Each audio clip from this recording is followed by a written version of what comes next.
नमस्ते। आज के इस ऐतिहासिक विश्लेषण में बहुत बहुत स्वागत है। आज हम इतिहास के पन्नों से एक ऐसी कहानी पर बात करने वाले हैं जिसने भारतीय उपमहाद्वीप की पूरी सांस्कृतिक और राजनीतिक तस्वीर को हमेशा के लिए बदल कर रख दिया। ये सिर्फ एक कहानी नहीं है, बल्कि ये विजय, बेजोड़ रणनीतियों और एक ऐसे साम्राज्य के उदय का सफर है जिसकी गूंज सदियों तक सुनाई दी। अब सोचने वाली बात यह है कि मध्य एशिया के एक बेहद छोटे से राज्य का शासक वो इतनी लंबी दूरी तय करके यहाँ आता है और भारत के सबसे विशाल और शक्तिशाली साम्राज्य में से एक की नींव रखता है। आखिर ये हुआ कैसे? सच कहा जाए तो इस ऐतिहासिक कामयाबी का पैमाना वाकई हैरान कर देने वाला है। तो चलिए आज की इस चर्चा का एजेंडा देख लेते हैं। हम बात करेंगे मुगलों की उत्पत्ति, बाबर के शुरुआती शासन, उसकी प्रमुख जंगों, उसकी उपाधियों और सांस्कृतिक प्रभाव, और आखिर में उसकी मृत्यु और एक स्थायी विरासत के बारे में। बस बिना किसी देरी के सीधा शुरू करते हैं। पहला भाग, मुगलों की उत्पत्ति। आइए इस शक्तिशाली राजवंश की जड़ों को समझते हैं। शुरुआत करते हैं शुरुआती मुगल शासकों से। ये लोग मूल रूप से तुर्क और सुन्नी मुसलमान थे। और सबसे दिलचस्प बात, मुगल वंश का संस्थापक बाबर कोई आम सिपाही नहीं था, बल्कि वो मशहूर तैमूर वंश का ही एक सदस्य था। इसी तैमूरी खानदान ने इतिहास में दो बहुत बड़े साम्राज्य खड़े किए। एक था फारस और मध्य एशिया का तैमूरी साम्राज्य, और दूसरा, जिसकी हम आज बात कर रहे हैं, भारतीय उपमहाद्वीप का मुगल साम्राज्य। मतलब साम्राज्य बनाना तो जैसे इनके खून में ही था। और पता है, बाबर ने सिर्फ एक साम्राज्य ही नहीं खड़ा किया, बल्कि राजशाही के मायने भी बदल दिए। उसने पद-पादशाही नाम का एक नया सिस्टम शुरू किया। इसके तहत जो सर्वोच्च शासक होता था उसे ऑफिशियली बादशाह कहा जाने लगा। ये महज एक शब्द नहीं था, ये पूरी संप्रभुता और असीमित ताकत का ऐलान था। एक तरह से ये उस दौर का एक बड़ा गेम चेंजर था। आगे बढ़ते हैं हमारे दूसरे भाग की तरफ, बाबर का प्रारंभिक शासन। बाबर की जिंदगी की रफ्तार देखेंगे तो सच में हैरानी होगी। फरवरी 1483 में उसका जन्म हुआ। उसके पिता उमर शेख मिर्जा फरगना नाम के एक बहुत ही छोटे से राज्य के शासक थे। अब सोचिए, पिता की मौत के बाद सिर्फ 11 साल की उम्र में, जी हाँ, मात्र 11 वर्ष की आयु में 1494 में बाबर फरगना की गद्दी पर बैठ गया। लेकिन उसे वहीं नहीं रुकना था। 1507 में उसने बादशाह का टाइटल लिया और फिर 1519 में भारत की तरफ अपना पहला कदम बढ़ाया। भारतीय उपमहाद्वीप में उसका ये प्रवेश बहुत ही सोची समझी रणनीति का हिस्सा था। 1519 के इस पहले अभियान में उसका सामना यूसुफजई कबीले से हुआ और उसने सफलतापूर्वक बाजोर और भेरा पर अपना कब्जा जमा लिया। अच्छा, इसी बीच अगर उसके परिवार की बात करें तो अपने वंश को आगे बढ़ाने के लिए उसके 4 बेटे थे, हुमायूं, कामरान, अस्करी और हिंदाल।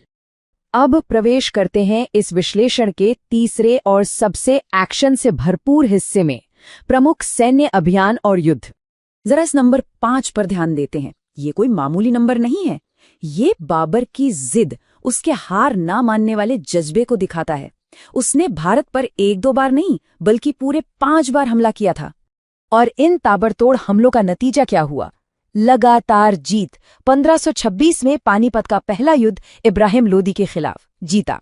अगले ही साल 1527 में खानवा की जंग शक्तिशाली राणा सांगा के खिलाफ, वहां भी जीता। फिर 1528 में मेदिनी राय के खिलाफ चंदेरी का युद्ध, फिर से जीत। और अंततः 1529 में अफगानों के खिलाफ घाघरा का युद्ध, नतीजा वही, बाबर की जीत। हर साल एक नई जंग और हर बार जीत। इन्हीं जीतों ने भारत में मुगलों की जड़ें पूरी तरह से जमा दी। इन युद्धों के नतीजे वाकई इतिहास को बदलने वाले थे। पानीपत के युद्ध में इब्राहिम लोदी मध्यकाल का पहला ऐसा शासक बना जो सीधे जंग के मैदान में मारा गया। उसी जंग में ग्वालियर के राजा विक्रमजीत भी शहीद हुए।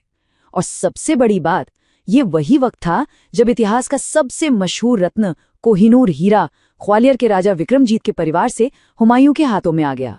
इसके अलावा 1528 में जहर दिए जाने से राणा सांगा की दुखद मौत हो गई। और हाँ, अपने साम्राज्य को सुरक्षित करने के लिए बाबर ने 1529 में बंगाल के शासक नुसरत शाह के साथ एक कूटनीतिक संधि भी की। चलिए, युद्ध और राजनीति से थोड़ा अलग हटकर अब चौथे भाग पर आते हैं, उपाधियां और सांस्कृतिक प्रभाव। बाबर को सिर्फ एक खूंखार योद्धा समझना गलत होगा। वो अपनी दरियादिली के लिए भी जाना जाता था। अपने खजाने को दोनों हाथों से लुटाने की वजह से उसे कलंदर का टाइटल मिला। कलंदर मतलब बेहद उदार। इसके अलावा उसने मुसलमानों को तमगा नाम के एक खास टैक्स से भी आजाद कर दिया था, जिससे वो अपनी प्रजा में काफी लोकप्रिय हो गया। हालांकि सत्ता और युद्ध के समय रणनीतियां एकदम बदल जाती थीं। ऐतिहासिक दस्तावेजों के मुताबिक खानवा के उस भयानक युद्ध में अपनी सेना का मनोबल बढ़ाने के लिए बाबर ने जिहाद का नारा दिया था और राणा सांगा पर जीत हासिल करने के तुरंत बाद उसने खुद को गाजी यानी धर्म योद्धा की उपाधि दे दी। इससे पता चलता है कि जंग जीतने के लिए वो धार्मिक और मनोवैज्ञानिक टूल्स का कितनी बारीकी से इस्तेमाल करता था। और अब जो बात सामने आ रही है वो बहुत ही इम्प्रेसिव है। बाबर कला और साहित्य का बहुत बड़ा संरक्षक था। उसकी मातृभाषा तुर्की थी, लेकिन वो अरबी और फारसी का भी मास्टर था।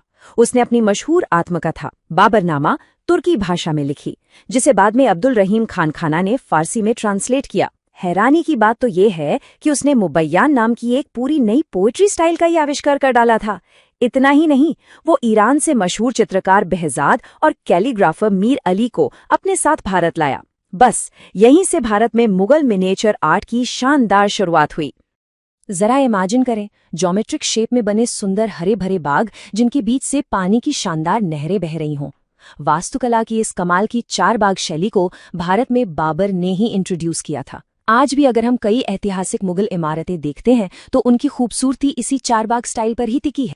इतने सारे पहलुओं के साथ साथ बाबर का एक आध्यात्मिक पहलू भी था।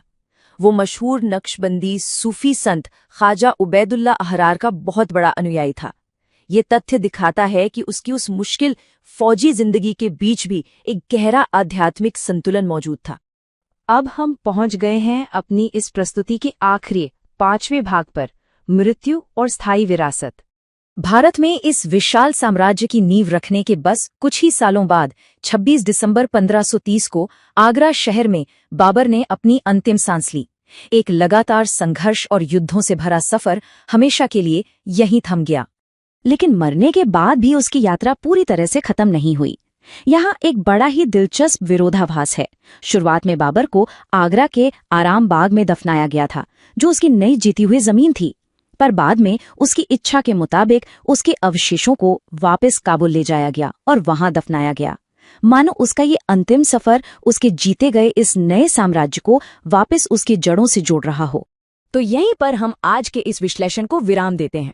बाबर ने अदम्य साहस और युद्ध कौशल से एक बहुत बड़े साम्राज्य की नींव तो खड़ी कर दी, लेकिन जाते जाते वो अपने उत्तराधिकारी हुमायूं के लिए एक बहुत बड़ी चुनौती भी छोड़ गया। सोचने वाली बात है, इतनी मुश्किल से जीता गया और इतने अलग अलग हिस्सों से बना ये नया साम्राज्य, क्या हुमायूं इसे एक साथ संभाल पाएगा? ये एक ऐसा सवाल है जो इतिहास के अगले पन्नों को पलटने के लिए मजबूर कर देता है। इस ऐतिहासिक सफर में